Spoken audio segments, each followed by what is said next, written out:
besides adapting Daddy Longlegs, you also adapted Emma and Jane Eyre. Is there something that you look for in projects that you want to adapt? Is there something that you're looking at now that you're interested in? There's generally I look for one main thing, which is it in the public domain?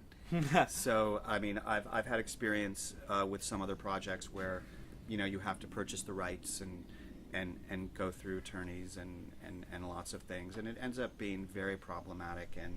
And even though there's so many wonderful projects that are not public domain that I would like to do, so if there is something in the public domain, I try to gravitate towards it because it's so easy.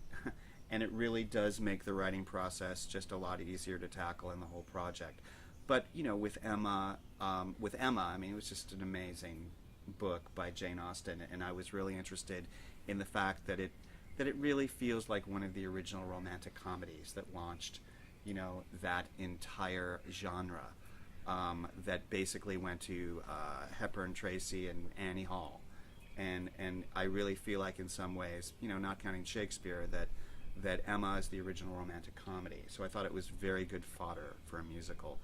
Jane Eyre was just, I wanted to write something really much more uplifting and epic at the time. And, John Caird and I really enjoyed writing about the themes of forgiveness, the themes of love, and, somebody going through the perils of that kind of a journey into what ends up being quite an uplifting story. People think of Jane Eyre as being very dark, which some of it is, but it's actually, hopefully one walks out of the theater feeling uplifted and slightly better about life. And I think that's really the goal of what I try to do is write something where people feel better when they leave than when they walked in.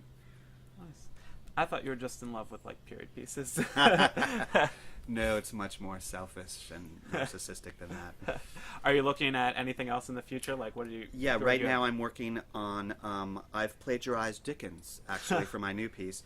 I'm doing a new Christmas musical called Little Miss Scrooge, based on A Christmas Carol, where I've reversed the genders and put it in a contemporary setting, but it's also a Dickens mashup. And I've incorporated Nicholas Nickleby and Great Expectations and Bleak House and Hard Times and the Old Curiosity Shop, and I've mixed characters from other novels and interwoven them in this one story with contemporary music. And I'm just really, because I'm working on it now, I'm very excited about it.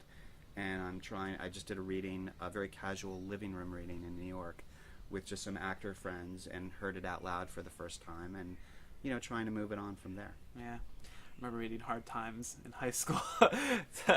Should be interesting with music. Yes, well, I mean, I didn't focus too much on that one. Yeah. Really, it's A Christmas Carol, Nicholas Nickleby, and Great Expectations are the main storylines that I've used. But the real plot of it is A Christmas Carol.